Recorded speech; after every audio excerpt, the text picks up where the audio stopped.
Allow me to introduce to you Baba Umpostoli, Mfundisi, Mvangeli, all the way from Ulundi, Olmahlihli.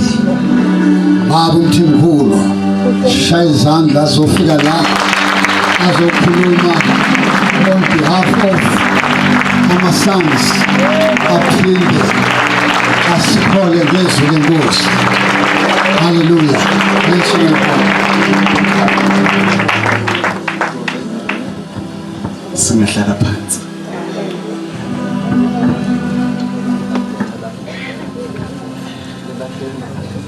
Ayibonge Nkosi.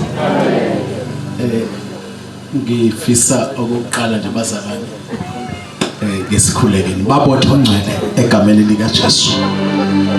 Wena uphakeme ukwedlula izindaba. Ukujula kwakho kwedlula ngisho ulwandle. Siyabonga ukusihlanganisa ngalolu hlobo. Futhi asidoubt ukuthi ukhona phakathi kwethu. Qhubeka kube phakathi kwethu Nkosi uyiphathe nenkonzo ngegama lika Jesu. Amen. Okokuqala nje bathandekayo ngifisa ukubonga ithuba engilithola ku baba udokotela angipha lona. Ngiyacabanga ukuthi behlangene ne-executive ukuthi ngizoma phakathi kwenu, angithathi kancane bathandekayo ukuma phakathi kwenu. Amen. Ngicela ke ukubingelela ubaba wami, mama wami. Amen. Yabona ke indaba kababa wami nomama wami owami. Amen. Angisho ke bathandekayo ukubonga kakhulu kumama nobaba ukuthi uNkulunkulu wenza isimangaliso bathandekayo. Ngizothi nje kafishane ubaba uNzwakele sesixoxe kakhulu naye. Ngicela nje konje bazalwane ngiya observe onke ama protocols bazalwane akhona phakathi kwethu ngenzela nami ukubamba isikhathi ngoba ngibonile ukuthi ubusika akufani nehlobo. Angisho ke qali njengoba ubaba Sompisi esho ukuthi ucela ukuthi sikhulume on behalf ama sons. Amen. Ngizosho bakhona abafowethu lapha ngaphakathi. Angisho bazalwane ukuthi eyami indaba yehluka. Ngicela ukusho kanjani, ngiqale kanjalo ukuthi yehluka ngoba in nowadays mongameli siyahamba sifunele obaba. Amen. Kodwa eyami yehluka ukuhlangana nobaba. Ngicela ukuyichaza nje shortly ukuthi ngihlangana ngimenywa ugogo uNkwanyana kunabazalwane esisuka umfundisi uNkwanyana. Ngimenywa kunomkhwenyane wakhe umfundisi uNkwanyana. Uma kuzokumenywa osibo bemema uba bishop nomama. Lento ngithola last year lento bengayazi ola lo ukuthi the one owang invite ubaba uNkwanyana. Kodwa ethuma umama uNkwanyana ethi woza la eMenmouth. uBishop Menywe eMenmouth nangisoloni woza la eMenmouth ngoba kunendoda kaNkulunkulu ekhona ngifuna ukuthi nihlangane naye. Amazwi ngiwathola kugogo uNkwanyana ongumfundisi ebandleni. All right. So ke lento kanti uNkulunkulu uzokwenza ukuthi amsuse phambi kwamehlo ami ubaba uNkwanyana. Kanti ngesikhathi emsusa uNkulunkulu senze i-handing over ukuthi mina ngibe handed over to Bishop. Angithi niyayizwa bathandekayo. Shuthi ke lento lesihlale bekuyimfihlo lento ihlala isikhathi eside lento ihlezi sesithi masikhuluma kodwa angisanda umsasibuya la ekhaya. Siyayikhuluma nogogo uthi hayi ubaba uNkwanyana wathi woza eMenmouth. Mina sengifika ngihlangana noBishop eMenmouth.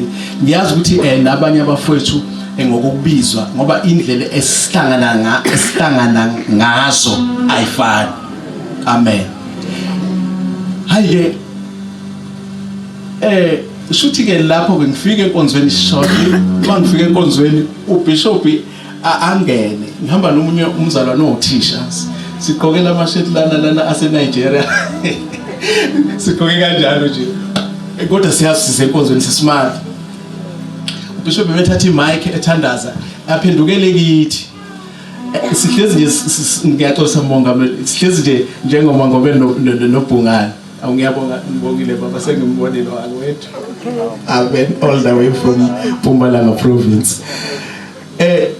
Bishop athi kimi mfundisi sasi ngangiqala ukumbona mfundisi. uNkulunkulu khona afuna ukwenzela yona enkulu. Ngizokukhulekela. Ebese ngibizana phambili ngimnyanqamlela njalo ngicela ukuthi uma uyifuna siyonyuka siye lapha ngibonile uBishop wakhe sihlale khona siphuze Coca-Cola ngoxoxele kahle. Ngoba izosuke idlisikhathi. Kodwa sihlangana kanjalo noBishop. So ke kuningi okukhona lapho ehlanganeni. Ebese simisa imvuselelo it was 2011 if I'm not mistaken. Ngimeme afike ngokuyithoba bazalwane sinobaba oyithobile. Amen. Ethe ithobile abe futhi abe ne respect. Amen. Ngasho kumile lapha ngilila ukuthi ngike ngahamba nezikhulu abantu labo kuthiwa honorable o minister. I know ngiyamazi umuntu omkhulu. Amen. So ke kodwa uBishop lokhu ngambona on that day wazosivakashela enkonzweni lokhu wabayileyo nto eyodwa. And mina ke I like gospel le Eugene le ayile yase angitake awekama shayina ayile yase shayina njebo othi uyayisebenzisa after 3 days isilimalele leyo nto yayo uyithenga.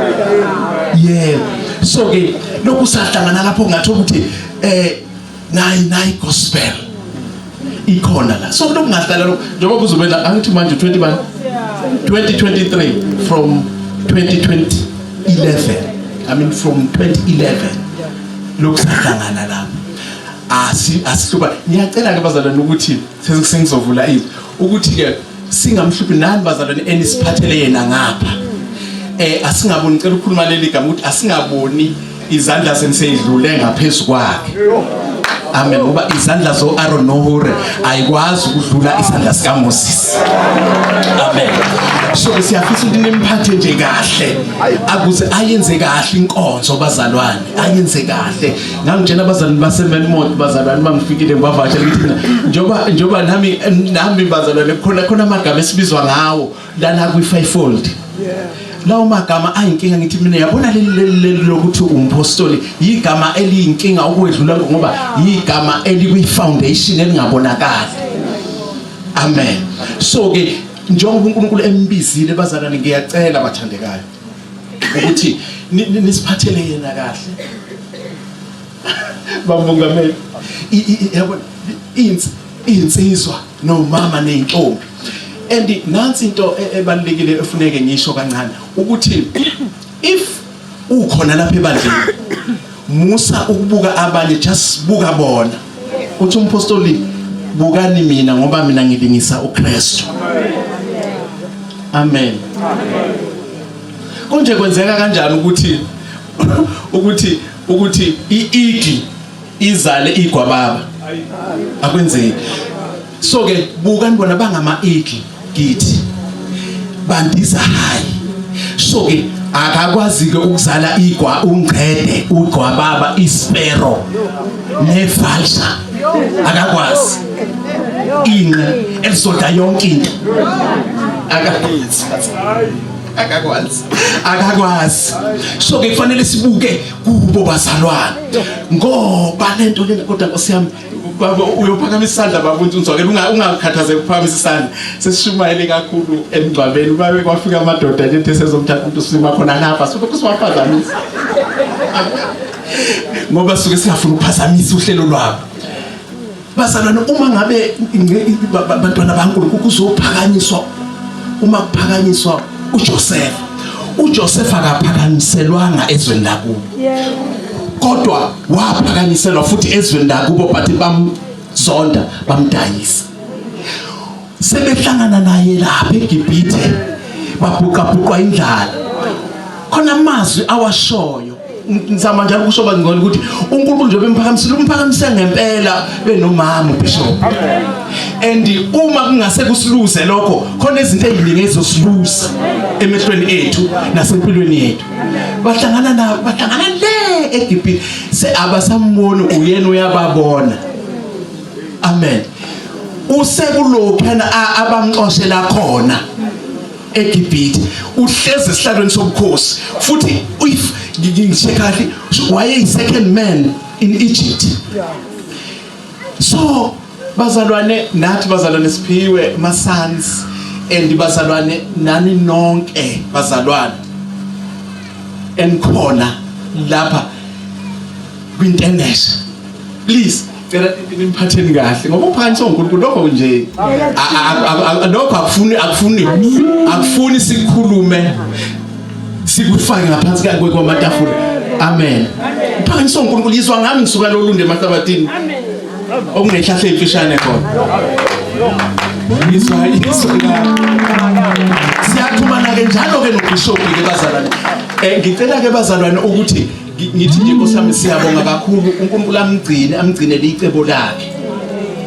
Amgcinele icebo lakhe kuze kufike isikhathi abo mama nentombi nimbheke umama Bishop. Amen.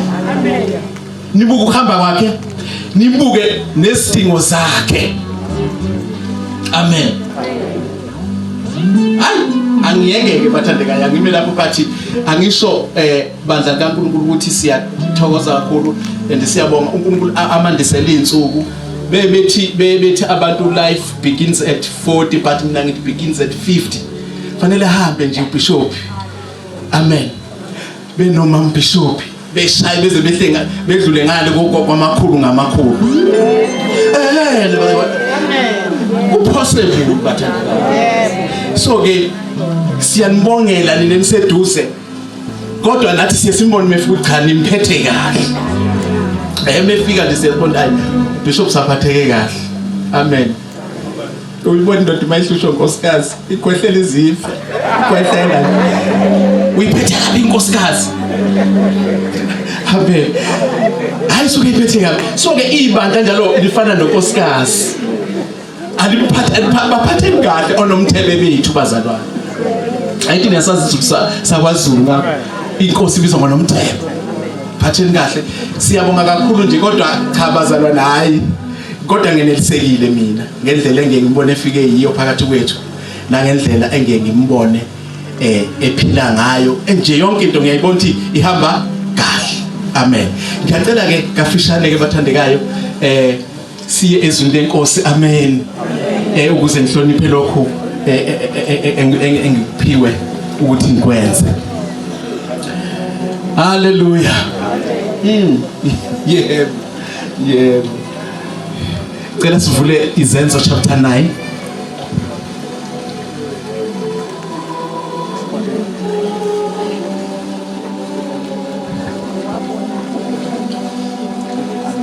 Nkosi yami. Uverse 40 ngicela sifunde uverse 40 but yona iqala ku42 kodwa ngenxa yesikhathi ngicela sibambe one verse egameni lika Jesu.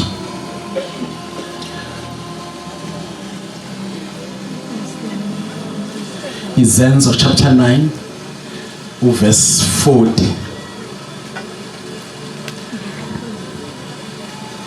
Sesitholile bathandekayo. Ngiyacela umama uMkhatho ngiyacela ubuhloni Nkosi yami yena phela ngimjwayele nabantu nginixola. Kodwa ngicela ophethe lezinto asifundele ngaze ngihlukumeze uhloni ngoba ubusy ngiyabazi lakho. Amen.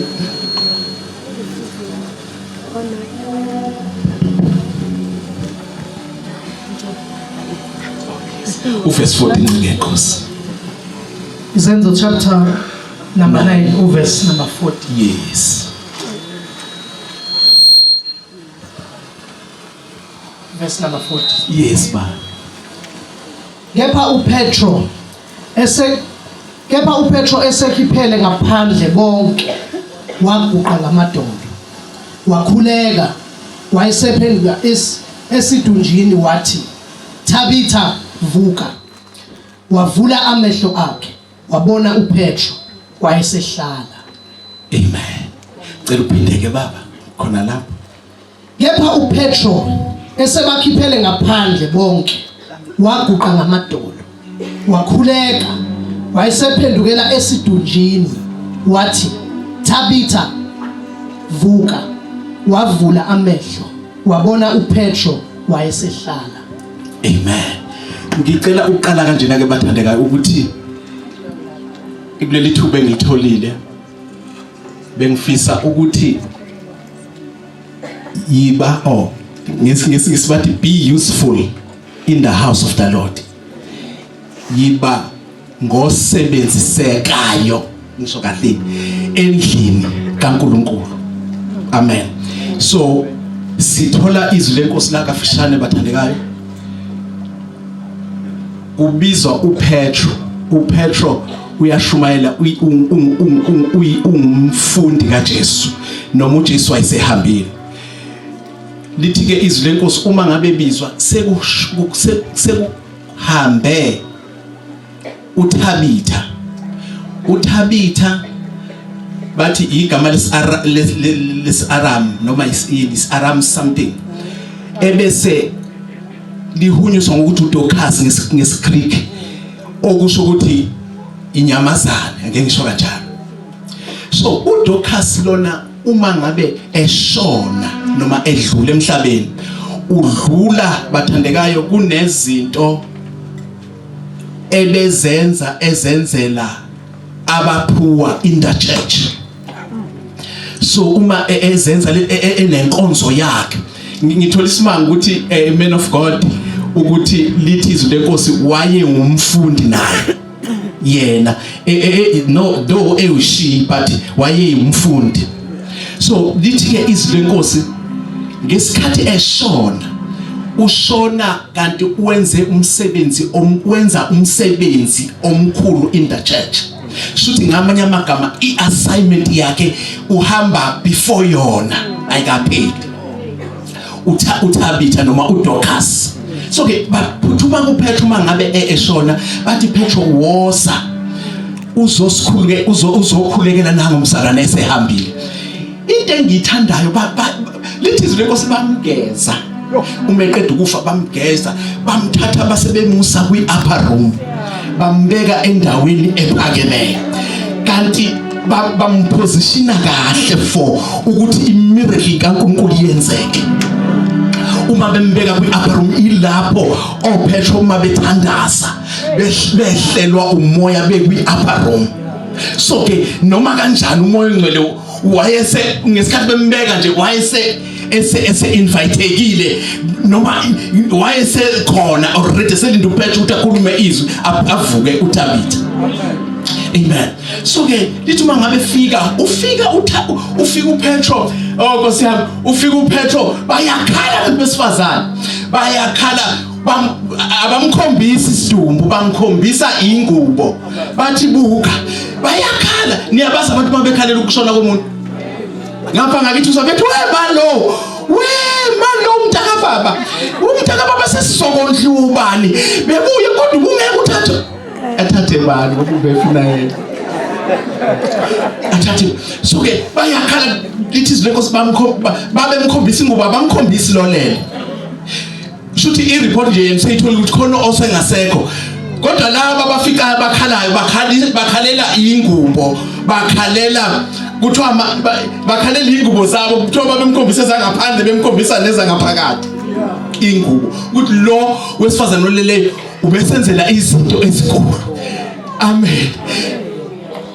Lithi izwi lenkosi uma ngabe seibona yonke lento uPetro lithi wavele wabakhipha endlini ngoba bayakhishwa njalo abantu abasuke bezophambanisa icebo likaNkulunkulu. Even in your life khona ufanele ubakhiphe empilweni yakho ngoba khona izinto abangayiboni wena oyibonayo abangayiphazamisa. Lithi izwi lenkosi wabakhiphela ngaphandle wayeseguqa phansi. Uma eqeda eguqa phansi wayeseyathandaza kanti uthandaza vele into yaphezulu yayisikhona lapho bathandekayo ngoba vele lona waye kwi-upper room. Uma ngabe ethandaza lithi izwi lenkosi wabe sethi Tabitha vuka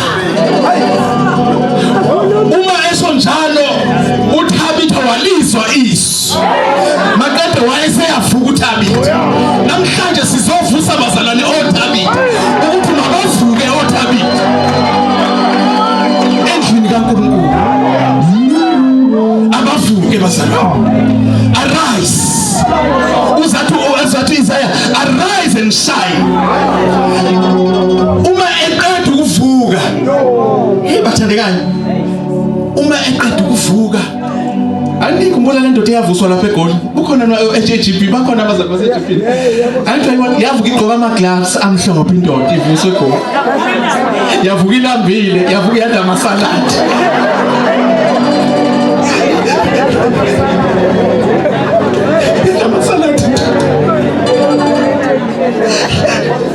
So ke uma ngabe vuka ke nabo bangisiza kodwa lithi wavuka wambona uPetro.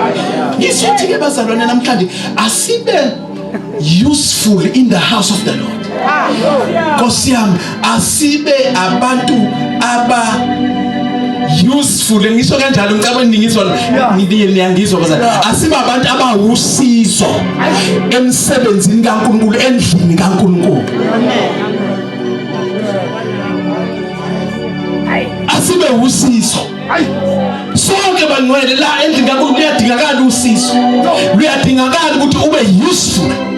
Ngize ngikhumbule indaba sengizokuhlala phansi ba. Ngize ngikhumbule indaba kaPhilemon benoPaul noOnesimus. Lithi izwi lenkosi uma ufunda uPhilemon chapter 1 verse 10 no 11. Lithi wabe uPaul mangabe ehlangana noOnesimus ephenduka uOnesimus wahamba enza umkhuba kuPhilemon kanti uzohlangana noPaul eShumayela.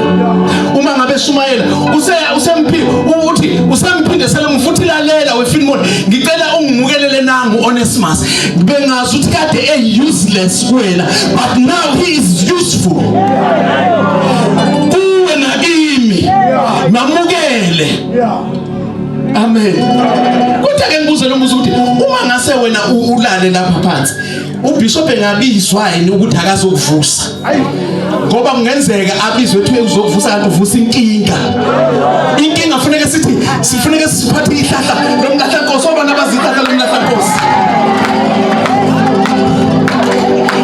sibeke phezu kwebhokisi lakhe ebese sithi hamba lelo hlahla lomlahla lishukuthi uze wafa ungayifuni inkosi ngoba uma ungawenza umsebenzi kaNkulunkulu in the house awumfuni uJesu.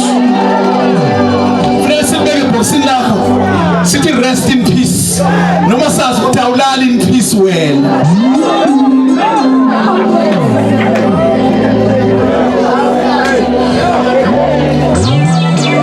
Ngoba ulahla inkosi.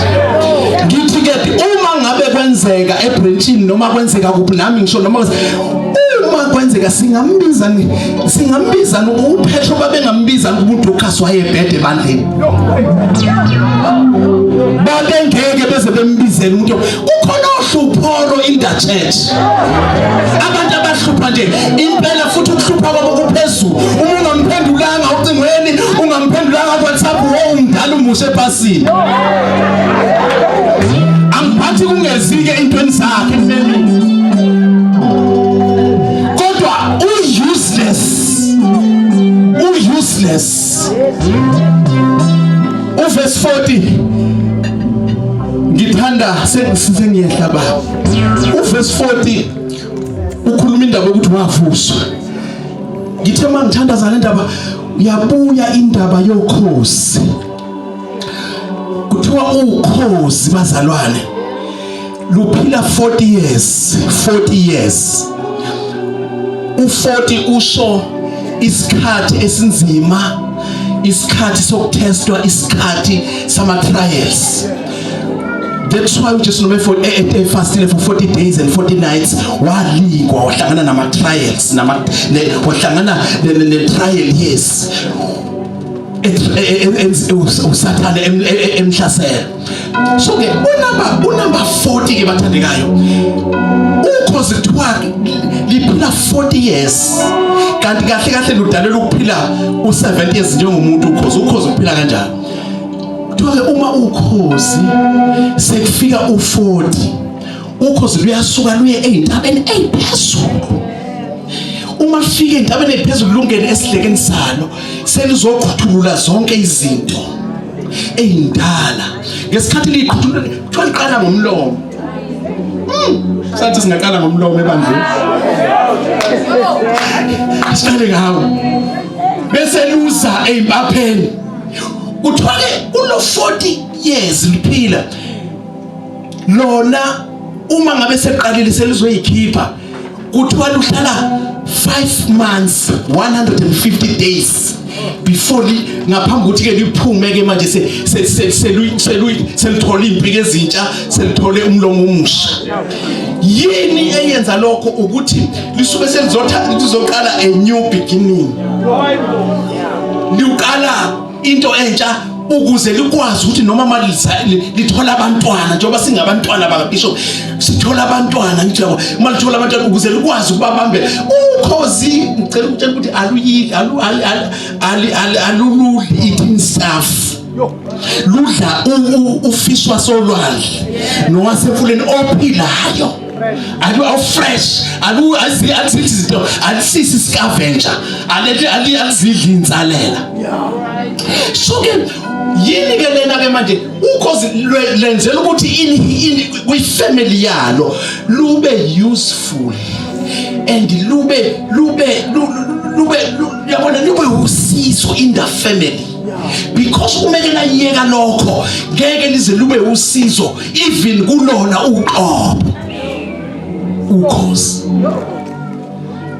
Thoma seqedile luyaphuma abazalwane kuthiwa liyophuza amanzi kulo 150 days bese lehlela emanzini baphuze lapho sesishaya impingo ezintsha lushaya ngomlomo omusha.